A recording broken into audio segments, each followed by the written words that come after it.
Ang title ng isa-share ko sa inyo ay Sino si Jesus sa'yo? Okay? Kumikilos tayo ayon sa kung sino tayo. Kaya pwedeng kumilos ng may takot kung ang tingin mo sa sarili mo ay mahina ka. Pwede rin kumilos ng may katapangan kung ang tingin mo sa sarili mo ay kaya mo. Maraming Christian ay hindi magawa ang pinagagawa ni God sa kanila dahil natatakot. Takot mag-all out para kay Jesus. Takot iwan ang comfort zone. Takot mag-share.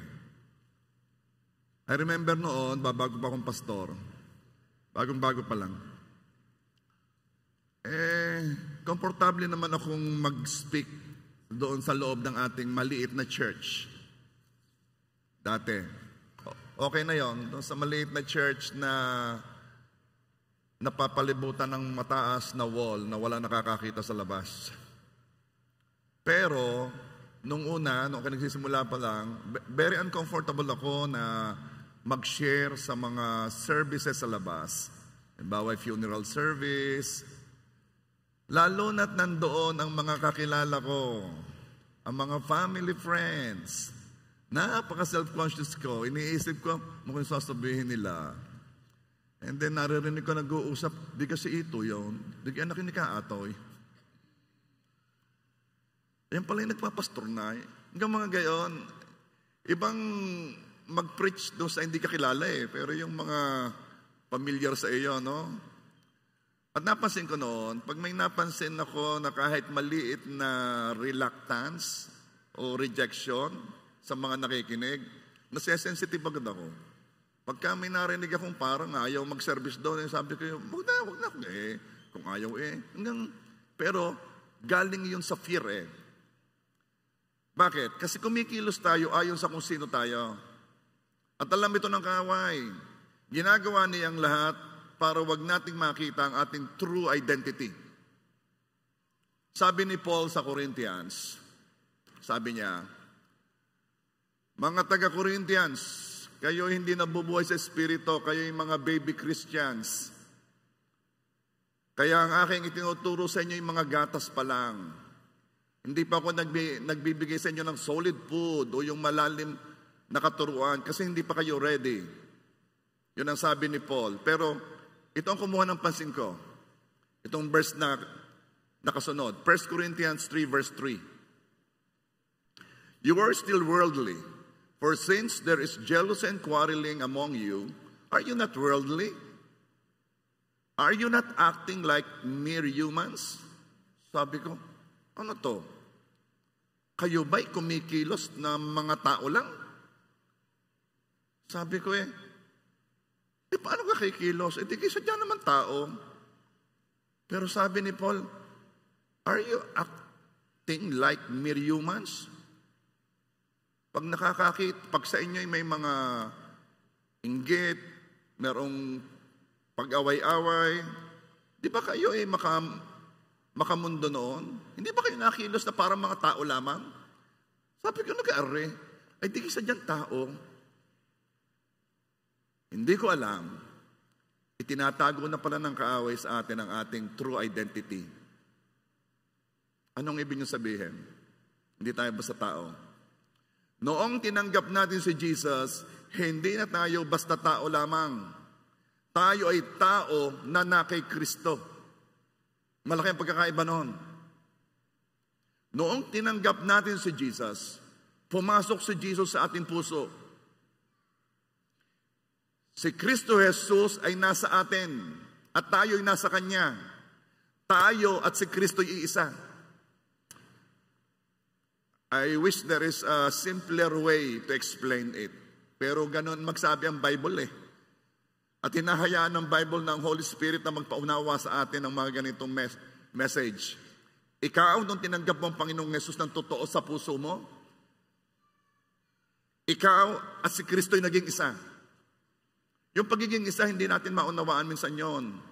Ang alam ng mundo, pinakamalapit na nagiging isa ay ang mag-asawa. Ang dalawa nagiging isa. So there is somewhat a meaning sa pagiging isa. Yung mag-asawa na naging isa, oo nga't yun ang sinabi ng Bible, hindi pa talaga yun ang ibig sabihin ng isa. Kasi sabi ni Lord, sa earth, sa heaven daw, wala nang nagiging mag-asawa. Ay bakit ito? Ganon, hindi kayo na magkaisa. Kasi sa heaven, yung pagiging isa ay mas define, mas maliwanag, mas malapit, mas talagang isa kaysa mag-asawa. Kaya pala sabi ni Jesus, I and the Father are one. Sila'y isa. Nung tinanggap mo si Kristo, ikaw ay hindi naging basta tao lamang. Ikaw ay tao na kay Kristo. Kaya sabi ng 1 Corinthians 6:17, ngunit siya na nakikisama sa Panginoon ay nagiging isang espiritu na kasama niya.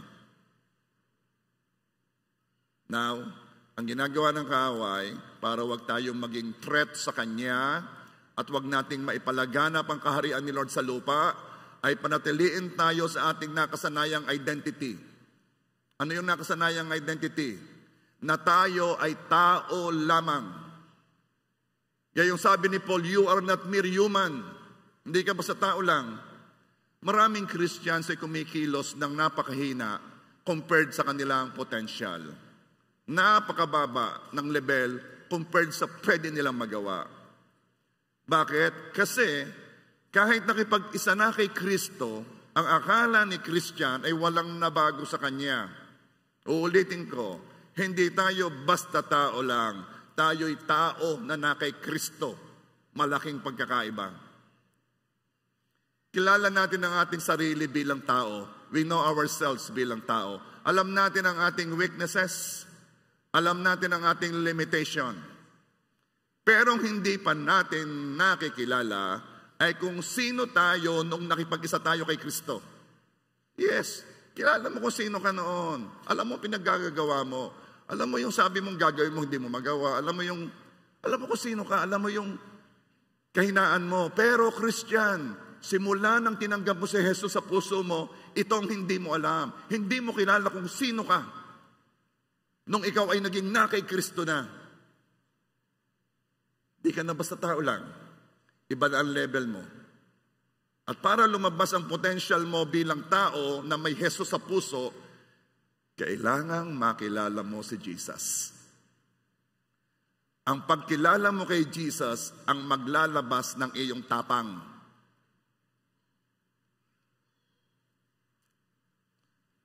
Sabi ko sa inyo, nung una, pag-share pa lang sa labas ako'y nahihiya na. Kahit ako'y pastor na ha. Pero as I went along o habang ako'y nagpapatuloy na makilala si Jesus sa buhay ko, nag-iba na. I can speak to you naturally. I can speak to a crowd kahit sing laki ng nasa Araneta, I can speak to them na pareho lang. Bakit po? Ano pong nabago sa inyo? Wala. Pero itong nabago, nag-iba na ang pagkilala ko kay Jesus. At depende sa pagkilala mo kay Jesus kung anong lalabas sa iyo.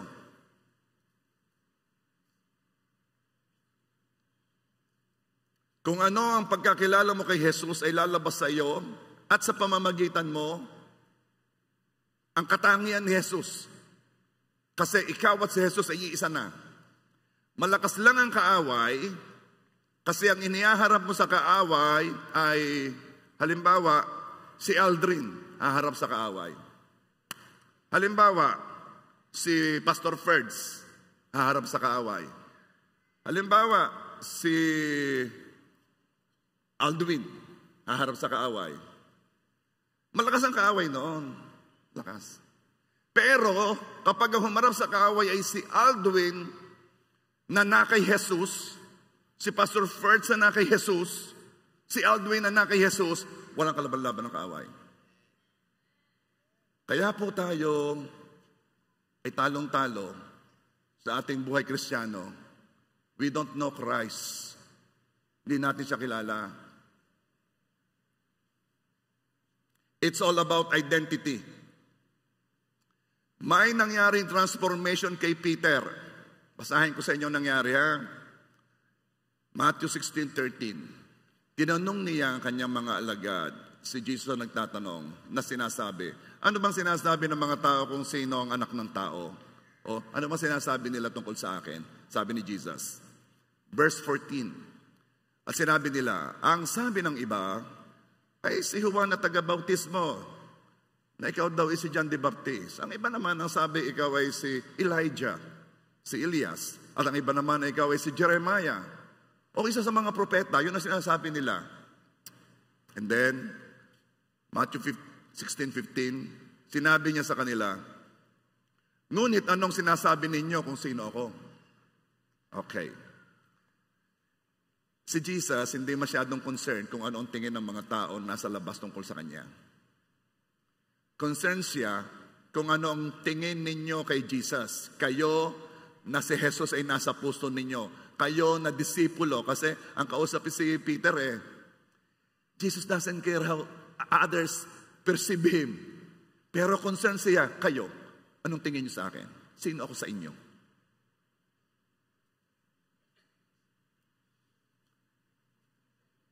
Verse 15, sinabi niya sa kanila, ngunit ano sinasabi ninyo kung sino ako? Kayo, anong sinasabi niyo kung sino ako? Sino ako sa inyo? Verse 16, sumagot si Simon Pedro at sinabi, ikaw ang Kristo, ang anak ng Diyos na buhay. Okay. Para maunawaan ninyo ang setting. Okay. Here comes Jesus. Biglang lumabas sa inyong community. Kakaiba. Nagpapagaling ng may sakit. Ang galing magsalita, ibang karunungan. At pagkatapos, ikaw na mangingisda, ay tinawag ka. Juan, sumama ka sa akin, ha? Sige po. Peter, sumama ka sa akin, ha? Opo. Yan naman, bago lang kayo nagkikilala, ano? Basta nakikita mo, iba siya. Ano ka ito? Para kang ibang klase. Kakaiba sa mga relihiyoso, kakaiba sa mga leader ng religion. At ikay namamangha. Pero, hindi kailanman papasok sa iyo na siya yung tagapagligtas, hindi pa. Kayo magkakasama, familiar with one another, pero sabihin mo, ikaw ay Diyos, mabigat yun. Mabigat na pagsasabi yun. Sanay tayo nang kasama yung mga tao, tapos meron kang makakasama na gumagawa ng himala, and sasabihin mo, ikaw ay Diyos, ikaw ay anak ng Diyos, ikaw ang Misaya, ikaw ang Kristo, na matagal nang hinihintay ng ating lipi. That is napakahirap gawin. Kaya naman, ang sagot ni Peter na you are the Christ, the Son of the living God, ay hindi lang pagkilala ni Peter kay Kristo, ito'y matinding revelation. Alam nyo, hindi nyo makikita ang Diyos sa intellectual knowledge. Hindi nyo makikilala ang Diyos sa pag-aaral lang kung sino siya. Maraming gumraduate na ng Bible school, di pa rin nakikilala ang Panginoong Jesus. Alam niyo kung bakit? Kasi ang pagkilala sa Kanya ay hindi sa pamamagitan ng pag-unawa mo kung sino siya. Ang pagkilala sa Kanya ay sa pamamagitan ng pagpapahayag ng Diyos sa iyo kung sino siya. Kailangan maghayag si Lord. Ang tawag ng Bible, revelation. Ma-reveal sa iyo. Kaya mapapansin mo, parehong mensahe, ibang dating sa Kanya, ibang dating doon. Dahil kailangan ng banal na espiritu na siyang mag-reveal sa espiritu mo. Kaya ito'y misteryo hindi ito basta nakukuha We need the ministry of the Holy Spirit dito Kaya naman, sabi ni Jesus, Matthew 16:17, sumagot si Jesus at sinabi sa kanya, mapalad ka, Simon, na anak ni Jonas. Is Peter. Mapalad ka, sapagkat hindi laman at dugo ang nagpahayag nito sa iyo, kundi ang aking Ama na nasa langit. Mapalad ka, Peter. Nung sinabi mong ako ang tagapagligtas, ako ang Kristo, ang anak ng Diyos, mapalad ka. Hindi mo yan nalaman sa pamamagitan ng iyong pag-a-analyze. Hindi mo yan nalaman sa iyong intellectual knowledge. Hindi mo yan nalaman dahil kay matalino. Nalaman mo yan kasi pinahayag ng Diyos Ama sa iyo. Hindi yan basta-basta nalalaman. Kailangan Diyos ang maghayag sa iyo. Kaya alam mo, tawi pupunta ka dito, kahit nasaan, manalangin ka, Panginoon, reveal yourself to me. Gusto kitang makilala. Pero hindi kita gusto makilala na parang ako i-attend ng klase, Pagkatapos ng klase ay may exam, and then sasagutan ko, tama lahat ng sagot ko. Di mo siya nakilala doon sa pamamagitan noon. Makikilala mo siya kapag inihayag ni Father God sa iyo kung sino si Jesus, ang kanyang bugtong na anak. At pag yun ay nangyari, mag-iiba ka. Let me continue. There is power in a name.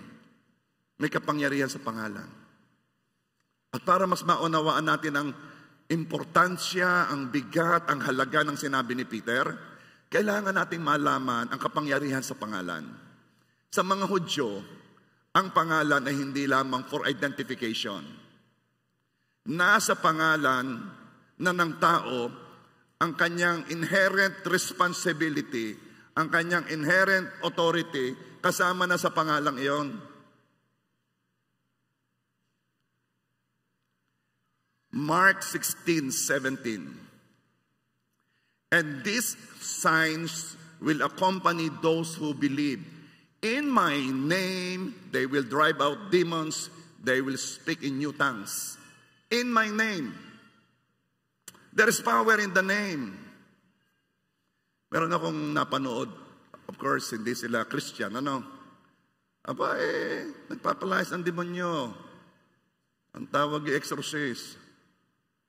Ay pero, nung ako nakikinig, sabi ay, sa pangalan ng Panginoong Jesus, with booming voice, pinapalayas ko. Sabi, tama naman. Ginamit ang pangalan ng Panginoong Jesus. Ay hindi naman tumigil doon eh. At sa pangalan pa ni ni ganyan, ako, sinama ng buong barkada. Pinapalayas. Oh no. The power is only in the name of Jesus. Kaya sabi ng Bible, every knee shall bow and every tongue confess that Jesus is Lord. Because there is no name above the name of Jesus. Pag ikaw ay nagpe-pray, wala ka nang masabi, sabihin mo lang, Jesus. Pag ikaw may gustong sabihin kay Lord, hindi mo ma-express sa iyong salita. Minsan, kulang tayo sa words eh. Hindi natin ma-express kung anong ating nararamdaman eh. Alam mo, just say Jesus. Ang dami mo nang nasabi, sapagkat nasabi mo ang pangalan sa lahat ng mga pangalan, pinakamataas sa lahat. And you are just saying, Lord, let your name be in my situation. Let everything that is in that name, the authority, the power. Kaya napakahalaga kung paano mo nakikilala si Jesus eh. Kasi pag sinabi mo ang pangalan ni Jesus, ang power nun ay depende sa pagkakilala mo sa pangalang iyon. Let me continue. In my name, verse 18, they will pick up snakes with their hands, and when they drink deadly poison, it will not hurt them at all. In my name, they will place their hands on sick people and they will get well. In my name. Sabi nung iba, lalo na nung nagsisimula pa, at nakita ko yung nananalangin sa may sakit. Sabi, paano gayan? Paano kayang nananalangin sa may sakit? Gusto ko rin yan eh. Yung ganyang kapangyarihan. You cannot have the power without the name. You cannot have the power without Jesus. Because in my name, ito ang problema eh. Nung una, may nakakita sa mga disipulo, nagpapalayas ng demonyo. Abay, may nanggaya. May nanggaya. Itong mga nanggayang ito ay nagpalayas din ng demonyo. Ginagamit din ang ngalan ng Panginoong Hesus. Pero sabi nung demonyo, si Jesus kilala ko. Si Paul kilala ko. Ikaw, sino ka? Kasi hindi mo pwedeng basta gamitin ang pangalang iyon kung hindi mo siya kilala. Kung hindi kayo isa. May power lamang yung name na yon kapag ikaw ay na kay Kristo. At si Kristo ay nasa iyo. Kapag kayo isa, may power yung name na yon. No wonder mayroong nagpapapray. Dito ako magpapapray. Pag itong nagpapapray sa akin, ramdam ko ang kilabot eh. Parang may nangyayari. Pareho naman. Kasi itong pagkakaiba, yung nag-pray na yon, kilala niya si Jesus. in a manner na hindi ganun ang pagkakilala nito. Kasi kikilos ka lang ayon sa pagkakilala mo kay Jesus. Okay. John 14:13. And I will do whatever you ask in my name, so that your Father may be glorified in the Son. Verse 14. You may ask me for anything in my name, and I will do it. Kasi hingi tayo ng hingi eh. Hindi naman natin nakikilala ang ating hinihingan. Kaya minsan, ikaw ko tumingi. Iba ang pagkakilala mo kay Jesus. Iba ang pagkakilala mo sa Diyos. Pag ang pagkakilala mo kay Diyos sa Diyos ay napaka-stricto, hindi ka magkakaroon ng confidence lumapit sa Kanya. Kasi gagamitin mo ang pangalan niya eh. Father, in the name of Jesus. Jesus who?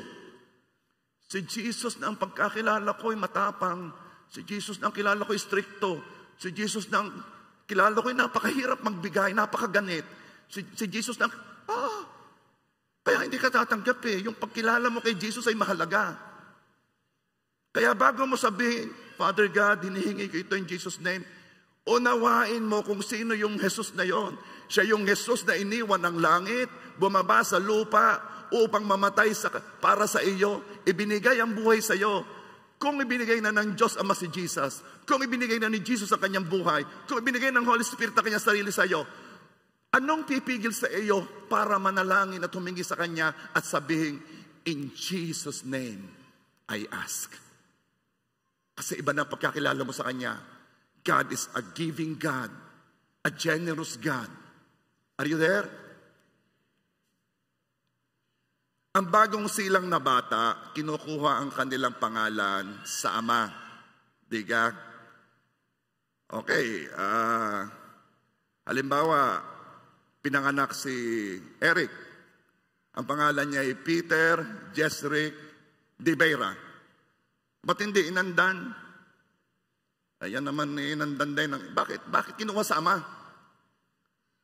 Maraming kultura'y ganon. Kasi,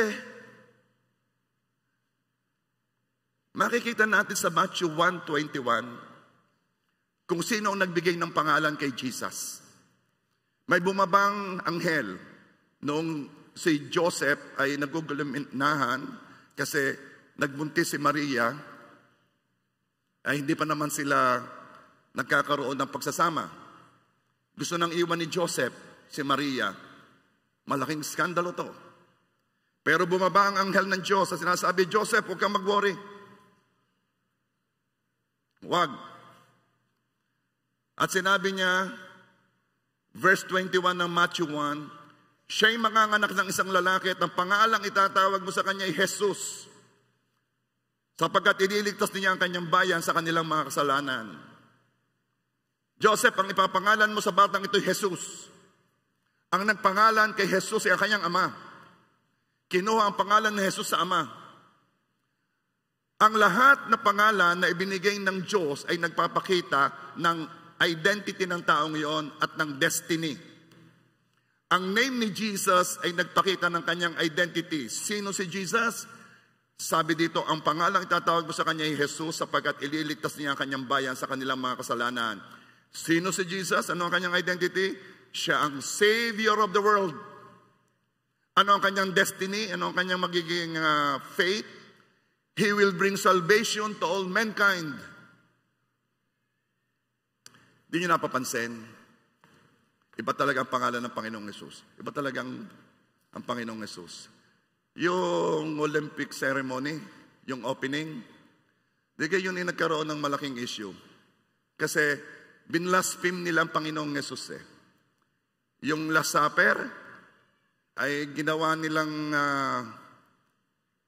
mockery. Naglagay sila doon ng mga LGBT at pagkatapos ay minak nila ang Last Supper. Pati yung kanilang mga presentation, lahat ay merong nakatagong meaning ng Antichrist. Pati yung closing ceremony, ganyan na sila ka-bold sa pagpapakilala kay Satanas. Sa Brazil, sa festival sa Brazil, ay talagang ang pinarade si Satanas. Ang pinarada ay Antichrist. Kaya naman, sa langit yatang linggo'y bumahanan pagkalaki-laki doon eh. Sabi ka, hindi mo naman pwedeng imak si Jesus ng basta-basta lang. Meron niyang hangganan. Oo, ang Diyos ay mapagbiyaya, matiisin. Pero, may hangganan din yan. At maraming Kristiyanong umangal sa Olympics at maraming atleta nagpakita ng kanilang pagbibigay ng glory sa Panginoon. At nagkaroon ng impromptu worship yung mga tao doon sa Olympics. Bakit?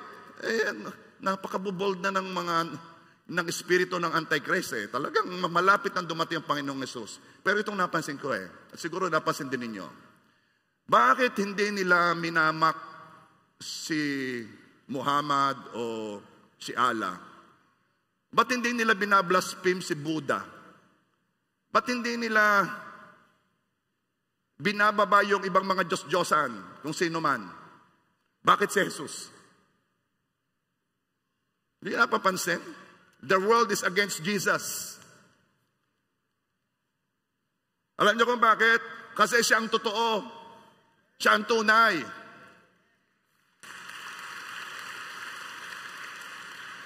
Ay bakit ko imamak itong mismong ini-offer ko sa mundo upang linlangin sila? Hindi ko inimamak, itataas ko pa ngayon. Imamak ko yung kaaway ko. Yan ang thinking ni Satanas. Okay, let me continue. Itong identity ni Jesus, Savior of the world. Kung walang Jesus, walang magliligtas sa atin. Tiyak iba't ibang ating Diyos. Noong kinilala ni Peter si Jesus as the Christ, the Son of God, dito na nagsimula ang matinding pagbabago kay Peter. Naunawaan ni Peter na si Jesus ay hindi lang isang propeta o isang guro, kundi anak ng Diyos, ang tagapagligtas ng mundo. Ang paghahayag ng Diyos sa iyo kung sino si Jesus, ang revelation ay nagbibigay ng courage sa iyo.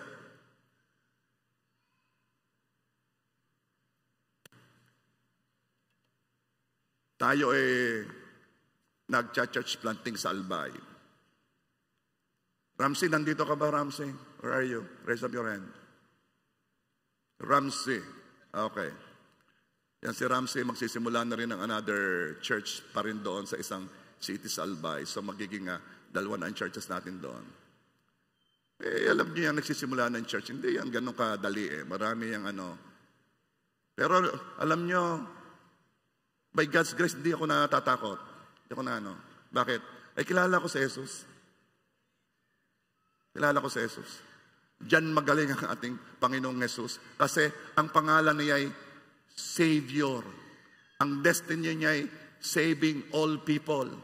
Kaya bring Jesus to a place at magkakaroon ng malaking pagbabago diyan.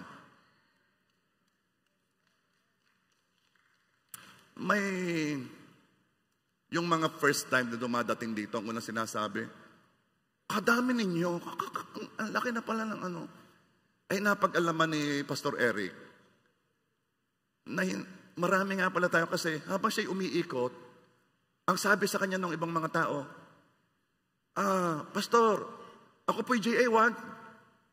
JA1 Rosario po ako. Pati kita nakikita. Online po. Marami tayong online. At kayong mga online, kumusta kayo? Nasa online. And you will notice, lives were changed. Lives were changed. Ay, natutuwa ako. Tayo binibisita lagi na mag-asawang ito, si Pastor Percy, si Pastora Cheryl ng Christchurch, New Zealand. Talaga namang alam pa ninyo ang buhay ni Pastor Ferds kung paano siya binago. Iyan ang astig ng New Zealand. Ng kaibigan niya na ang kasama lagi sa buhay, dalawa yun ang pangalan si Jim Beam at saka si Jack Daniels, yung dalawang yon. Tatlo sila. Sila magkakasama.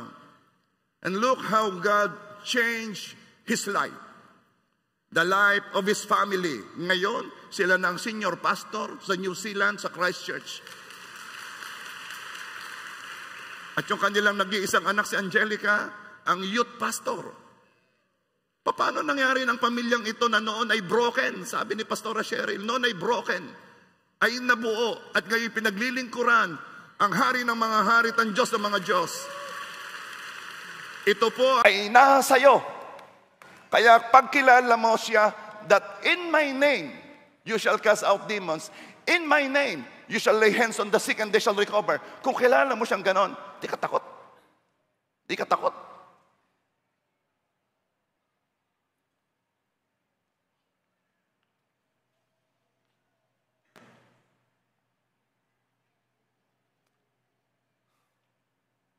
Tingnan po ninyo kung ano nangyari nung na-reveal kay Peter si Jesus bilang the Messiah, ang Kristo, ang anak ng Diyos. Fast forward tayo, si Peter at si John ay nabilanggo. Dinala sila sa Jewish Council para tanungin kung bakit sila nagpipreach tungkol kay Jesus. Ano ang sabi ng mga Jewish leaders? Kasi napapansin nila tuwing mag-share ang mga disipulo tungkol kay Jesus, tuwing mag-share, nakakaroon ng pagbabago sa isang lugar. Kaya nagtanong itong mga religious leaders. Acts 4:13. Nang makita nilang katangian ni na Pedro to Juan, at nang malamang sila'y mga taong walang pinag-aralan, at mga karaniwan lamang ay namangha sila, at kanilang nakilala na sila'y mga kasama ni Jesus. Nang makita nila ang katapangan ni na Pedro to Juan. Bakit matapang?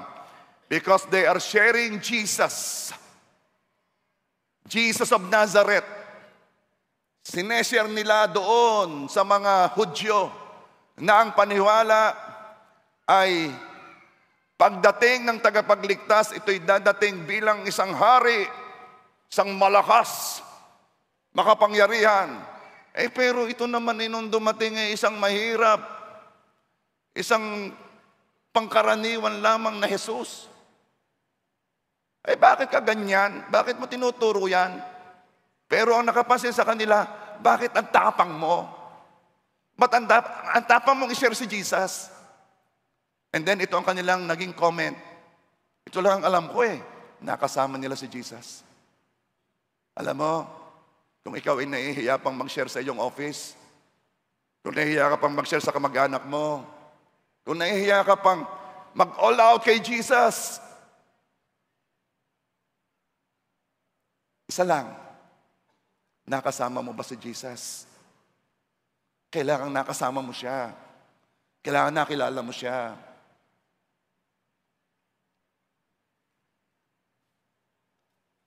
Isa sa, ako medyo nahihirapang ipasok si Jesus pag kami nagre-reunion Yung mga kaklase ko ng high school at yung kaklase ko ng college. Kasi, alam mo yung reunion, yung mga yan ay mag-uusap, itutuloy lamang yung huli nilang experience bago sila maghiwa-hiwalay. So, pag dumating ang mga kaklase mo nung high school, biglang ang uulitin yung mga pinaggagawa mo ng high school. Kasi yun ang naalala nila.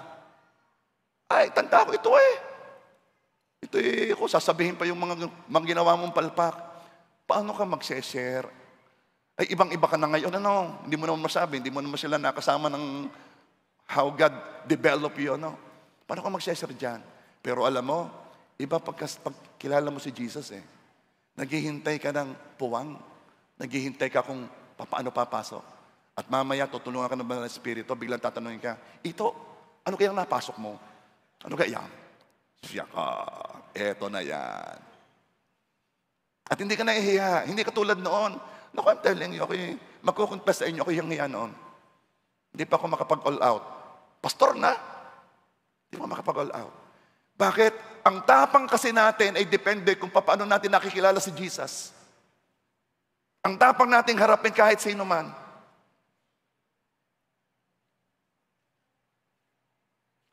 Dating ordinaryong mangingisda, ngayon ay matapang na naghahayag ng message of salvation.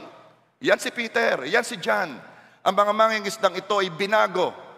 Ang alam lang nilang reason, sila'y nakasama ni Jesus. Kilala nila si Jesus.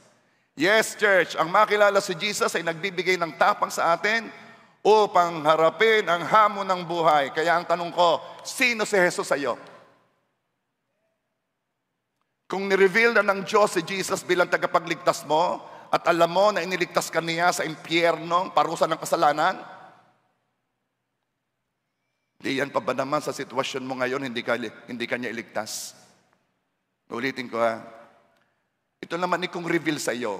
Kung hinayag ng Diyos sa iyo kung anong tinanggap mo, huwag mo nga basta-bastahin ha na, yehey, ako umaatin sa JA1. No, hindi yon. Mag-yehey ka dahil nakikilala mo si Jesus. Huwag mo itong basta-bastahin. Kasi yung pangalang yan, ang meaning ng pangalan yan ay tagapagligtas. Ang meaning ng pangalan yan, ang destiny yan ay ililigtas ka. Kapag tinanggap mo si Jesus ng totoo sa puso mo, at sinabi mong hindi mo kayang dalhin ang sarili mo sa langit, at sinabi mo na anumang mabubuting gawa ang gawin mo will not matter, it will never be a ticket to heaven, ang kailangan mo ay may magliligtas sa iyo, ang kailangan mo ay may magbabayad ng kasalanan mo, ang kailangan mo ay may tutubo sa iyo, at ikinanampalataya kay Jesus, Jesus, salamat sa ginawa mo sa krus. Jesus, pag ginawa mo yon, listen, ikaw, there and then, ay naging citizen of heaven, naging anak ng Diyos, at ikaw ngayon ay ligtas na. Alam mo, maaaring ngayon, sa iba walang dating ito, pero maniwala ka, pag iniwan mo na ang lupang ito, doon mo malalaman, magaling na lamat ako'y naka-attend. Magaling na lamat nung linggong iyon yun ang talagang medyo nakilala kong Panginoong Yesus. Because darating ang time, nakaharap ka na sa Ama, at iiwan mo ang buhay na ito. Iisa lamang ang tatanungin ni Lord sa iyo, sino kasama mo? Sinong nasa iyo? Sinong tinanggap mo? Anong ginawa mo sa aking anak na pinadala ko upang iligtas ka? Anong ginawa mo sa kanya? Alam mo, pag sinabi mo, niresist ko nang niresist. Tuwing maririnig ko, wala lang, hindi ako talaga nakikinig. Iba ang gusto ko. Gusto ko makuha kung ano ang kayang ibigay ng mundo. World, give me fame, give me wealth, give me health. Yun ang gusto kong makuha. Yun ba sasabihin mo sa Ama? And please, huwag mo sasabihin sa Ama, ako'y mabuti, ako'y mabait. Hindi ka papapasukin. Iisa lamang sagot na kanyang hihintayin. Ano ang ginawa mo sa aking anak na pinadala ko upang iligtas ka? Anong ginawa mo?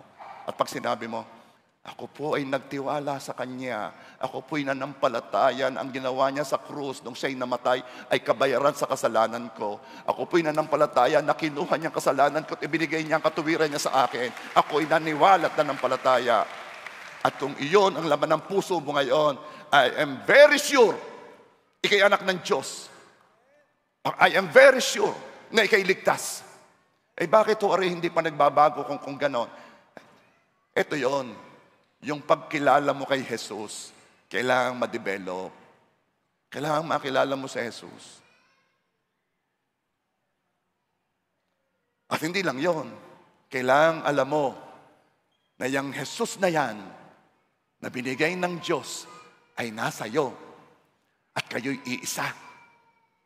Oh, we need the Holy Spirit to teach us that. Let me continue. Kung kilala mo si Jesus na tagapagligtas, tinanggap mo siya ang tagapagligtas, then, you know na nature ni Jesus ang magligtas. Kung ngayon humaharap ka sa matinding pagsubok ng buhay, listen to this, na maaaring sinasabi mo ang tangi mo lang pag-asa ay merong magliligtas sa iyo, don't despair. Si Jesus ang iyong tagapagligtas. Hindi ka lang niya iniligtas sa kasalanan at sa resulta nitong parusa sa impyerno, iniligtas ka din niya sa iba pang resulta ng kasalanan. Ang nature ni Jesus ay Savior. Pag nakilala mo si Jesus na Savior, anumang sitwasyon mo na sa buhay na kailangan mong merong magligtas sa'yo, you just call on that name. Jesus, my Savior. Alam mo ba kung kailan mo mas kilala yan? Alam mo ba kung kailan mo talaga nais na maging Savior si Jesus? Kapag nasa ospital. Kapag may gagawing procedure na laging sasabihin ng doktor, of course, we are not 100% sure, but we will do our best. Jesus, my Savior. Alam mo, isipin mo lang lagi ha, lahat tayo ay pupunta sa pagkakataong iyon. You will need a Savior. So ngayon pa lamang, kilalanin mo ang pangalang yan. Kilalanin mo si Jesus. Para pag ika'y tumawag, buhay na buhay sa'yo. Kung sino siya. May Savior. May tagapagligtas. Kung ang kilos mo sa lupa ay depende sa pagkilala mo kay Jesus. Sino ba si Jesus sa'yo? Kung paano ang tamang pagkilala kay Jesus ay nagbibigay sa atin ng tapang, ang maling pagkilala kay Jesus ay nagpapahina sa atin. Ang maling pagkilala kung sino si Jesus ay pipigil sa iyong lumapit sa Kanya. Ang maling pagkilala kung sino si Jesus ay magiging mahirap para sa iyong manampalataya at tumanggap sa Kanya. Tulad ng nangyari doon sa Parable of the Talents, Sana alam niyo yung istorya. Pero itong istorya mayroon 3 na servants, pinagkatiwalaan ng master, bibigyan kita ng ganitong dami ng talent ha, paramihin mo ha, o ikaw naman, bigyan kita ng ganito ha. Pero yung isa, binigyan lang ng konti, paramihin mo ha. So yung 2 ay nag-report, pinarami po namin, yan. Yung isa, natakot po kami sa iyo, natakot ako sa iyo. Let me read it to you. Matthew 25:24. Alam ko pong kayo mahigpit, at pinipitas ninyo ang bunga ng hindi ninyo itinanim at inaani ninyong hindi ninyo inihasik. Verse 25, natakot po ako, kaya't ibinaon ko sa lupa ang inyong salaping ginto. Heto na po ang inyong salapi. Nagalit yung master. Hindi mo man lang nilagay sa bangko. Ikaw ay pinagkatiwalaan ko, wala kang ginawa. Ako po'y natakot kasi ang tingin ko sa inyo ay kayo po'y mahigpit. Kayo po'y harsh. Natakot po ako. Depende kung anong tingin mo sa Diyos. Ang iyong kilos sa Diyos ay depende kung anong tingin mo sa Kanya.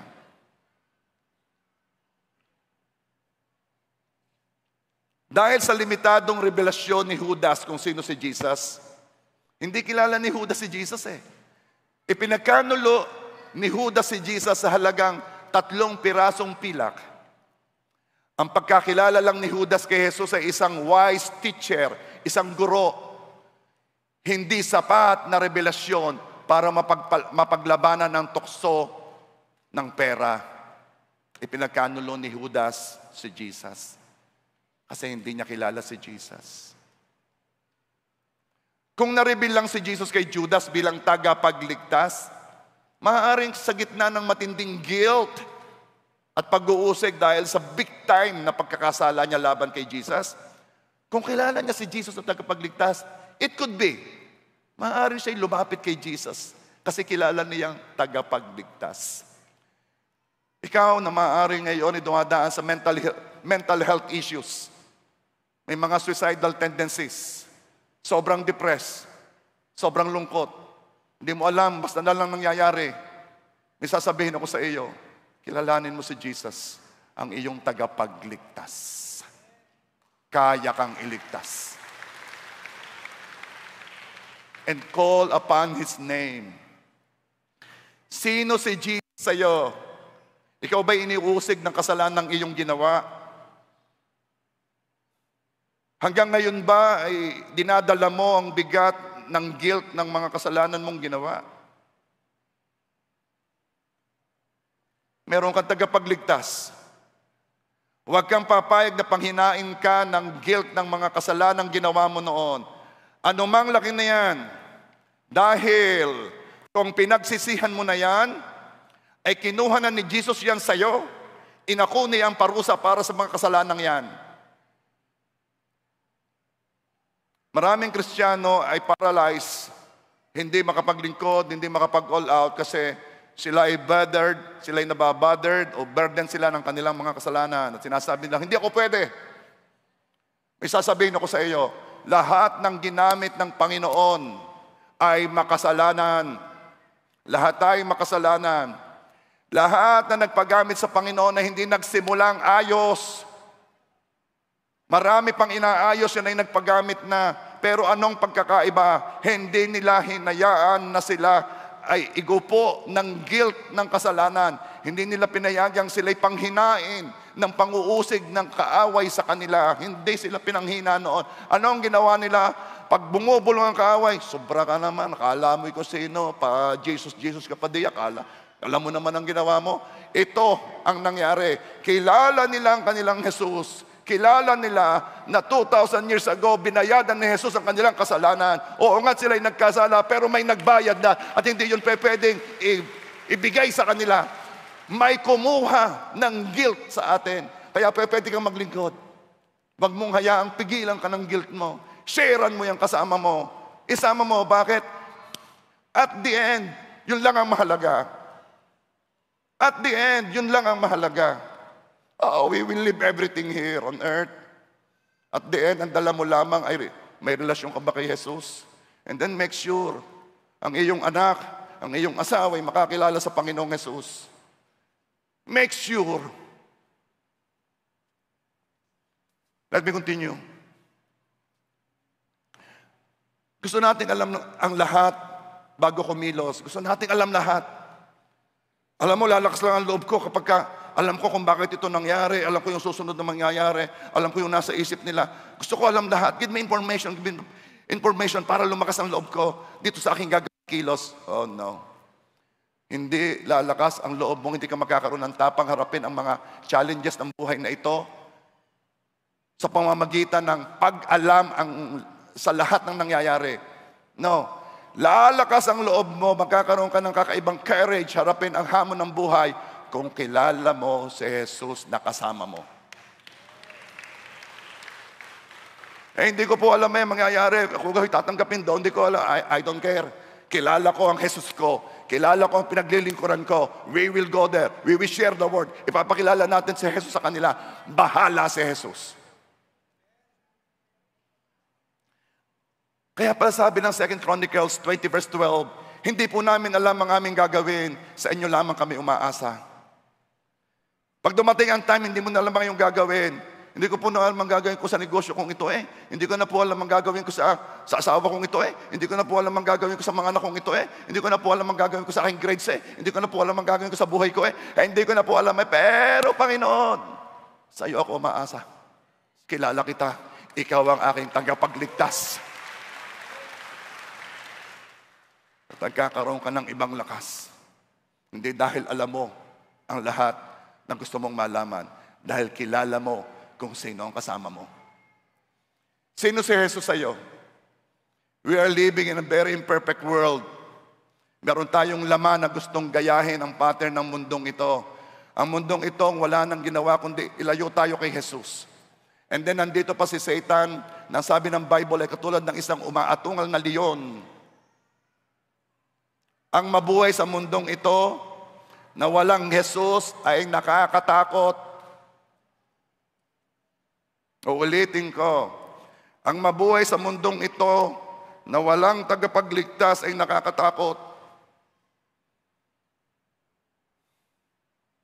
Merong iba kumukuha sila ng security sa dami ng taong nakapalibot sa kanila. Gusto nilang nandoon ang kanilang mga anak, manugang, pamangkin, kamag-anak, nakakakuha sila ng safe.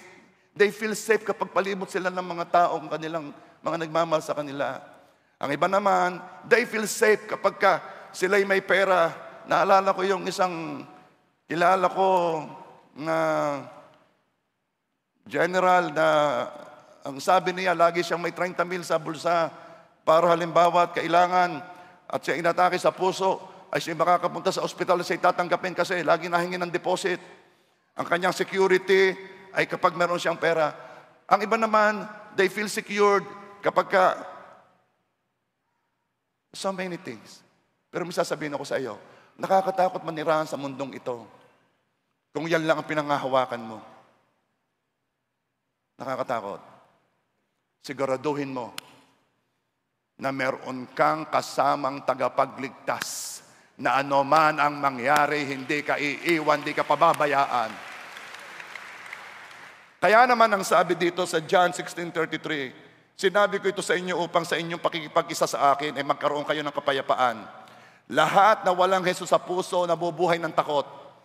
Kaya sinabi ni Jesus, sinabi ko ito sa inyo upang sa inyong pakikipag-isa sa akin, magkaroon kayo ng kapayapaan. Yes, magdaranas kayo ng kapighatian sa sanlibutang ito. Walang excuse sa problema. Walang excuse sa trials. Ngunit, tibayan ninyo ang inyong loob na pagtagumpayan ko na ang sanlibutan. Ang tagumpay natin ay kung tayo na kay Jesus. So, ilan sa inyo dito tumanggap ng hindi magandang news galing sa doktor? May cancer po kayo. Alam nyo, ibang-ibang tumanggap ng bad news ang Kristiyano na may alam na mayroong Kristo sila sa puso. Ibang-iba. Meron sana magpapatotoo dito, pero ang sabi niya, ayaw niyang malaman ng kanyang mga ibang kamag-anak. Pero, alam mo ba yung taong yon? Nagkukwento siya eh. Na-diagnose siya. May inalis munang lump sa katawan. Nakita may cancer. Hindi kailanman nawala ang kapayapaan. Hindi kailanman tumigil sa pagkilos ng may pananampalataya. Hindi kailanman nawala ang joy. Walang labago sa kanya. Bakit? Alam niya kung sino ang kasama niya. Alam niya kung sino ang Kristong tinanggap niya sa kanyang puso. Sabi ng Bible, sino bang maghihiwalay sa atin sa pag-ibig ng Diyos? Ang kapighatian ba? Mga problema ba? Yan ba mag-aalis ng kapayapaan mo? No. Sa tao may Kristo sa puso at kilala niya si Jesus. Hinaharap niya ang problema na para bagang hindi siya humaharap, kundi si Kristo sa puso niya humaharap. Kaya siya may kapayapaan.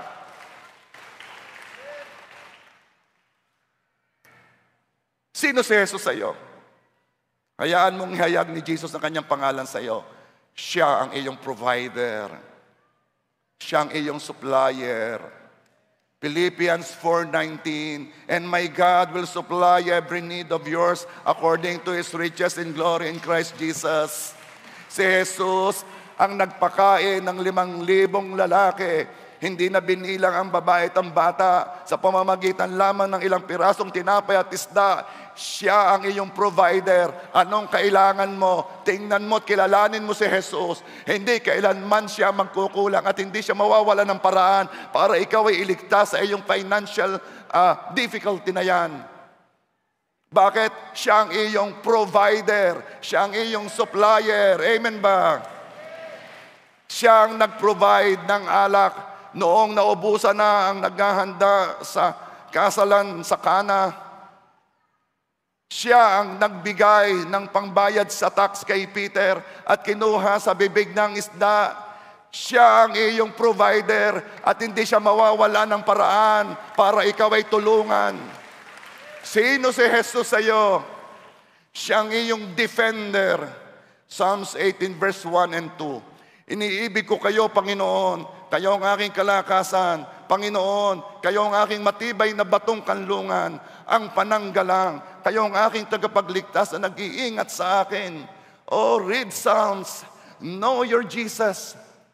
Noong ang babaeng nangangalunya ay dinala kay Jesus ng mga scribes at Pharisees kasi gusto nilang itrap si Jesus. Ano kaya ang gagawin ni Jesus dito? Jesus, sabi ng ating batas, kapag isa'y nahuling nangangalunya, siya'y papatayin sa pamamagitan ng pagbato. Ang ganda ng sabi ni Jesus, ang walang kasalanan sa inyo, ang siyang unang bumato sa kanya. Ang tagapagtanggol ng mga inaapi, siya si Jesus. Ang tagapagtanggol ng mga makasalanan, siya si Jesus. Kaya kapag may nagdidiin sa iyo na ikay hindi mabuting tao, kapag may nagsasabi sa iyo ikay makasalanan at ginawa mo ito, lagi may nagpapaalala sa iyo ng ginawa mo, sabihin mo, Jesus, ikaw ang tagapagtanggol ko. Siya si Jesus, ang tagapagtanggol ng mga hinuhusgahan. Christian, never feel down kapag dinidiin sa iyo mga nagawa mo nung una. No! Iba ka na ngayon na si Jesus ay nasa iyo. Iba ka na. Sino si Jesus sa iyo? Ikaw na nangangailangan ng tagapagtanggol? May naninira sa iyo? Ikaw na lumalaban sa alon ng buhay? Hindi mo makamit-kamit ang gusto mo? Ang dami mong opposition na pilit nagpapabagsak sa iyo? Huwag kang mag-alala, meron kang Jesus. He is your defender. Siya ang nag-iingat sa iyo. Sino si Jesus sa iyo? Kilalanin mo siya. Dahil kung paano siya nagpapakilala sa iyo, doon ka kumukuha ng tapang. Siya ang iyong hari. Revelation 19 verse 16. Nakasulat sa kanyang kasuotan at sa kanyang hita ang ganitong pangalan, Hari ng mga hari, Panginoon ng mga Panginoon. Sabi ni Miles Monroe sa Bible, dalawa lamang ang hayop na kung saan nirepresent si Jesus. Ang isa ay leon, ang isa ay agila. Alam mo kung bakit yun ang nagrepresent kay Jesus? Kasi ang leon ang hari ng gubat, ang agila ang hari sa himpapawid. Ang ating Panginoong Yesus ay hari ng mga hari, Diyos ng mga Diyos. Siya ang nasa iyo. Kaya ito ang gagawin mo.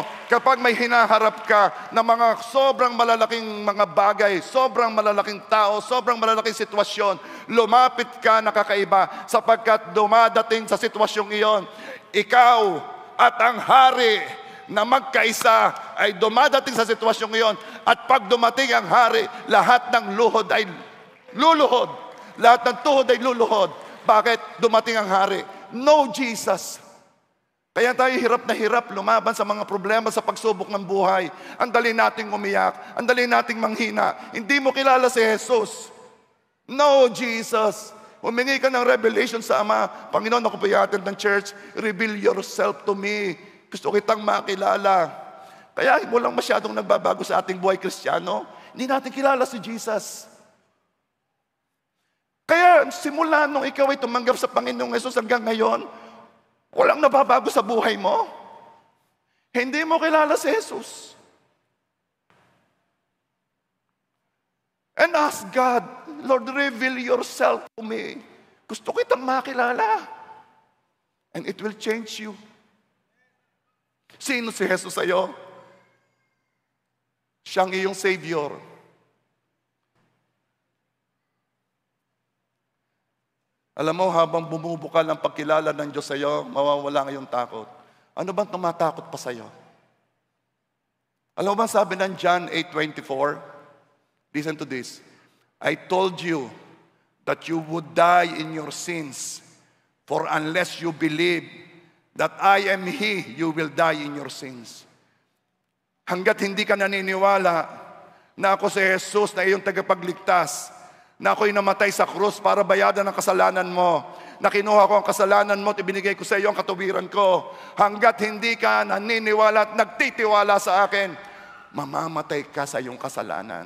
Anong ibig sabihin? Pag ikaw ay namatay nang walang Jesus na pinananampalatayanan, kapatid, wala kang tagapagligtas. Napakasakit mangyari noon. Kailangan mo ng tagapagligtas. You receive so many messages. Nalaman mo kung paano ka umunlad, paano maging healthy. Nalaman mo paano magpa-humble, makipagrelasyon sa kapwa Kristiyano. Marami kang nalaman. Pero all those messages ay walang halaga kung hindi mo tatanggapin si Jesus na iyong Diyos, Panginoon, at tagapagligtas. Ang buhay natin ay napakaikli at napakadali sa mundong ito. Para lamang itong vapor, para itong hamog. Sa umaga ay nandyan, 9:00, wala na. Huwag mong pakamahalin ang buhay dito sa lupa. Ang sabi ng Bible, ito ang taon mo sa lupa, 70 at kung gusto, hanggang 80 kung malakas ka. At kung gusto mo naman ay nakakahingi pa ng bonus. Be wise. Be wise. Kailangan mo ng tagapagligtas. Sapagkat ang buhay natin ay hindi naman titigil dito lang. Ang buhay natin ay dire-diretso. Ang pinag-uusapan lamang sinong kasama mo. Ngayon pa lamang siguraduhin mo na nakasama mo si Jesus. Kilala mo si Jesus, ang iyong Kristo, ang iyong Misaya, ang iyong tagapagligtas, ang magdadala sa iyo sa langit, ang iyong paraan, ang iyong daan, ang iyong katotohanan, ang iyong buhay, ang iyong defender, ang iyong Savior, ang iyong provider, ang hari ng mga hari, ang Diyos ng mga Diyos. Si Jesus na nagkatawang tao, si Jesus na hari, pinaglilingkuran ng mga anghel, iniwan ang kalangitan, at pagkatapos, nagkatawang tao, sumama sa atin upang makilala natin. No, Jesus. Bago mo awitan ang iyong hari, sabihin mo ngayon, express your faith. Sabihin mo, aking Ama, patawad sa aking mga kasalanan. Kailangan ko po na iligtas. Hindi ko kayang pumunta sa langit sa pamamagitan ng lakas ko, sa pamamagitan ng kabutihan ko. Kailangan ko ng tagapagligtas. Sabihin mo ngayon, Jesus, pumasok ka sa puso ko. Ikaw ang tagapagligtas ko. Ikaw ang Panginoon ko. Ikaw ang Diyos ko. Father God, I lift up to you ang iyong mga anak. Lahat na nakarinig ng mensaheng ito, alam na nila kung sino si Jesus sa puso nila. I pray, O Lord God, walang isa man ang mawawalay sa iyo. Reveal yourself to each of us. Ipakilala mo ang sarili mo sa amin. Kailangan ka namin, Panginoong Jesus. This we pray in Jesus' name.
Adonai.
God the healer.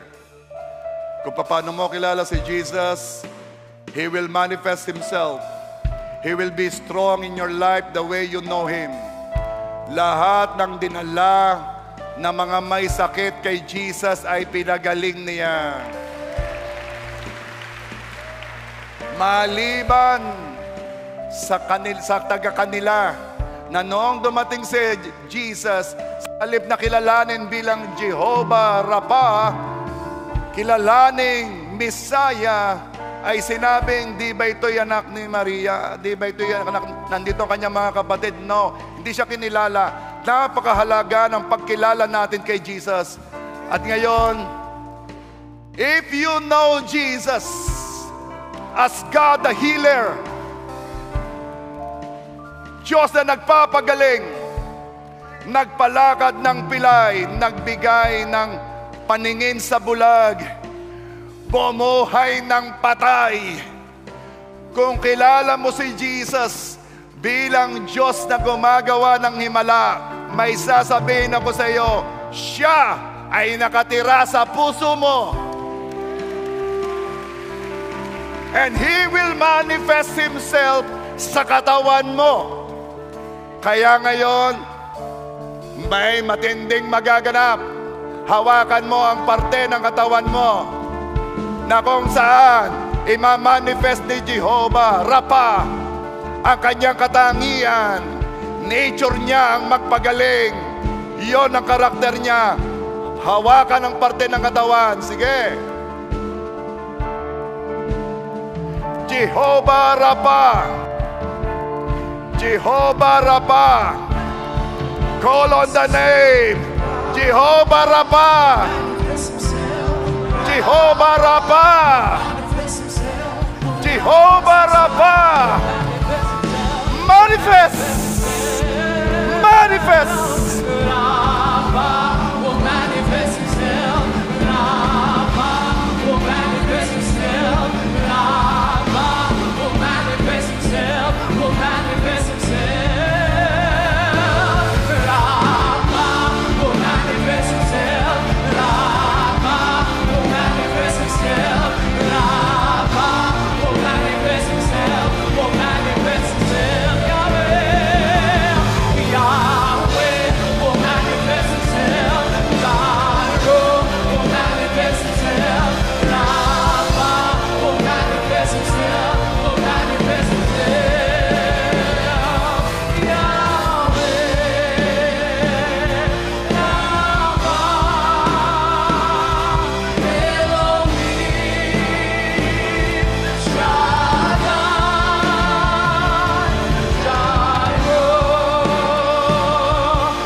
Pumunta ka dito, may sitwasyon kang napakahirap.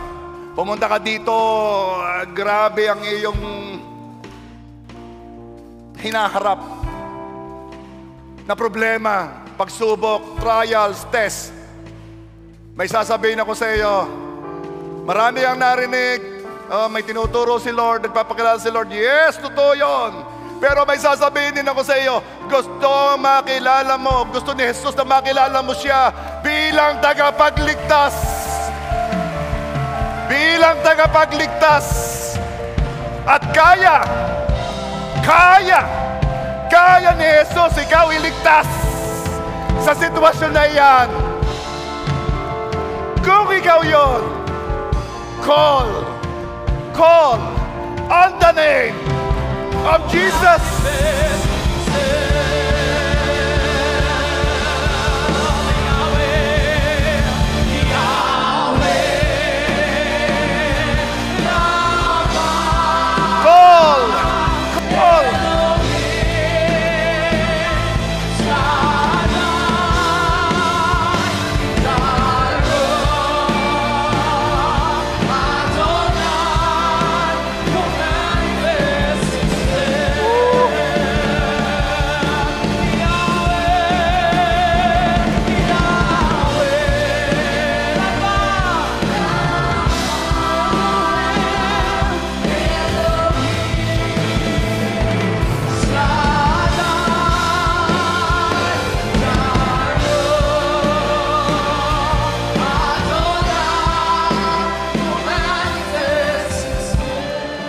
mo nalalaman, you were under attack. Matagal ka na gustong dalhin sa sulok ng kaaway. Bugbog sarado ka na. Pero ngayon, iba ka na. Iba ka na dahil narinig mo at nalaman mo na ikaw ay kasama mo si Jesus. Na kayo ay iisa. Kaya may sasabihin ako sa iyo, ito ang panahon ng pagtayo, pagbangon. Ito ang panahon na ikaw naman ang magsasabi, no! Hindi ako defensive. Hindi ako magtatanggulang. Ako'y aatake. Ako'y advance. Ako'y lalakad. Tatakbuhin ko. Ako'y magtatagumpay sapagkat kilala ko si Jesus sa puso ko. Yahweh.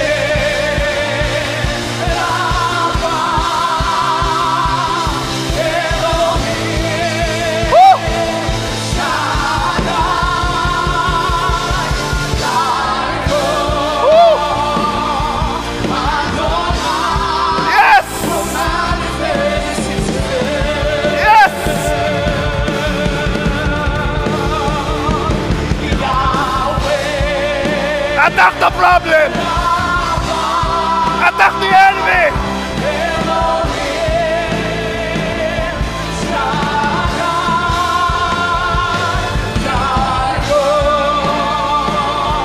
Adonai!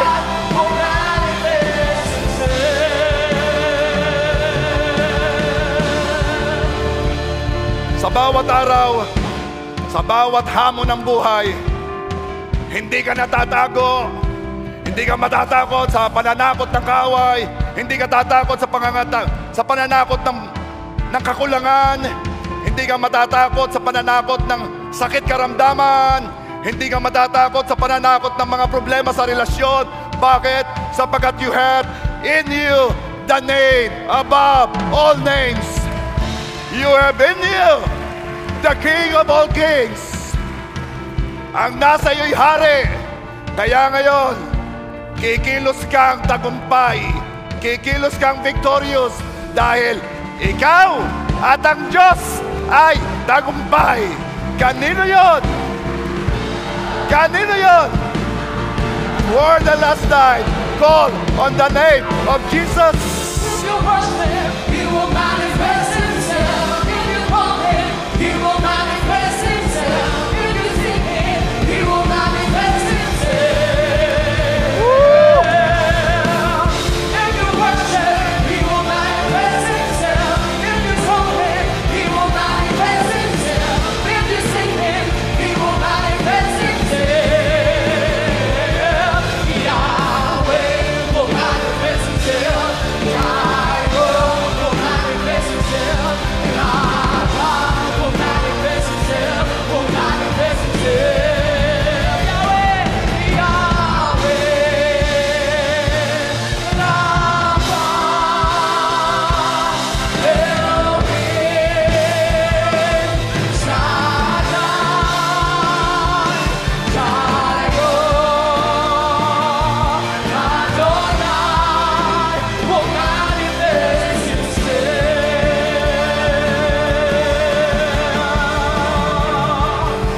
Sabihin mo, ako ay hindi tao lamang.